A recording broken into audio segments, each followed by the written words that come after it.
Comme chaque année, à la fin de l'hiver, notre association Absolim organise à l'écolieu un atelier de greffe d'arbres destiné à ses adhérents.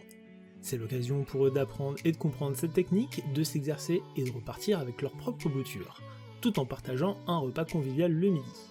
Mais avant tout, ça sert à quoi la greffe ?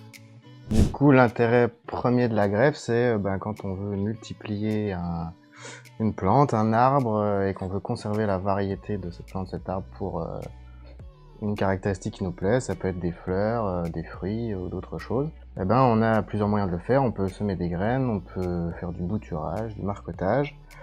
Et suivant le type de plante, si c'est pas possible, on va faire ce qu'on appelle une greffe. Et notamment sur les arbres fruitiers à pépins comme les pommes et les poires, qui sont pas forcément évidentes à bouturer, marcoter. Et si on ressème un pépin de pomme ou un pépin de poire, on aura des variétés totalement différentes sur l'arbre qui va en naître. On fait ce qu'on appelle une greffe.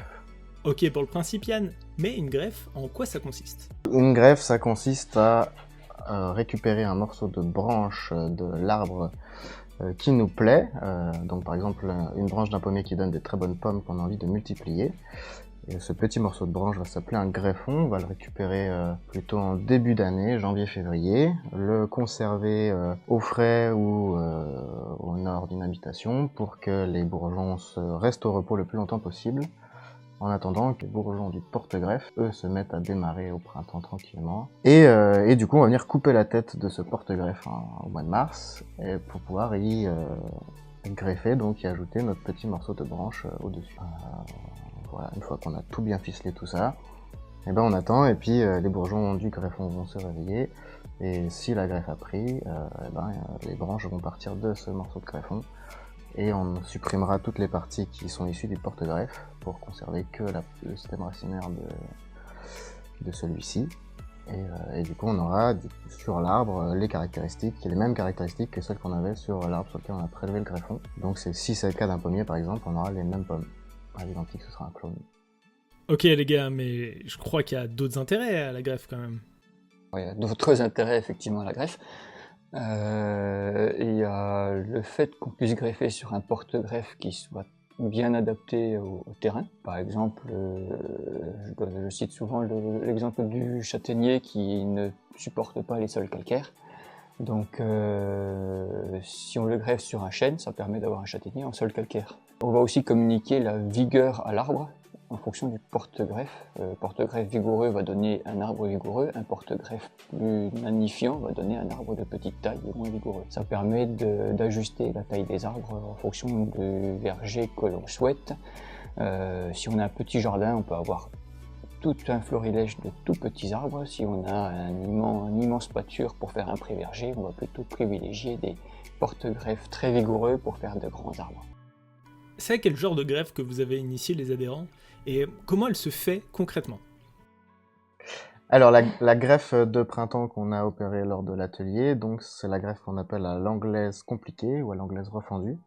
L'objectif de cette greffe-là, c'est d'avoir des greffons et porte-greffes d'environ la taille d'un doigt, donc environ 1 cm de diamètre, de faire un biseau sur chacun des deux morceaux qu'on veut mettre ensemble, et si ces biseaux correspondent bien, l'important c'est aussi de mettre en contact la partie qui est juste sous l'écorce qu'on appelle le cambium, qui permet la circulation de la sève, donc c'est là où il faut être très vigilant pour que le contact se fasse bien. Et une fois qu'on a ces bons biseaux qui sont à la bonne taille et qui correspondent bien, l'idée c'est de ligaturer, donc mettre un élastique pour maintenir tout ça en place, et pour bien faire tenir les biseaux en attendant de mettre l'élastique, on va refaire une fente, environ 1/3 du haut du biseau sur chacun des deux morceaux de bois qu'on a, pour pouvoir les insérer et que ça tienne un petit peu le temps de faire la ligature. Et ensuite, s'il reste des plaies qui ne sont pas maintenues par l'élastique ou encore à l'air libre, on va pouvoir mettre un mastic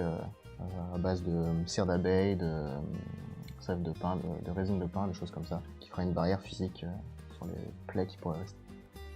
Maintenant que nous en savons un peu plus sur la greffe, voici comment s'est déroulée notre journée d'atelier. Les adhérents sont arrivés vers 10h et nous avons débuté la journée autour d'un café et de croissants, une belle occasion de faire connaissance, notamment avec les nouvelles têtes. La matinée a été consacrée à la présentation des informations principales autour de la greffe, tout en laissant chacun s'exercer à manipuler les outils et les porte-greffes. À midi, nous avons partagé un repas convivial qui, comme souvent, était délicieux et en abondance. Nous avons ensuite effectué une petite visite des arbres déjà greffés et plantés. Puis, pour terminer, les adhérents ont passé l'examen final en réalisant leur propre greffe à emporter chez eux.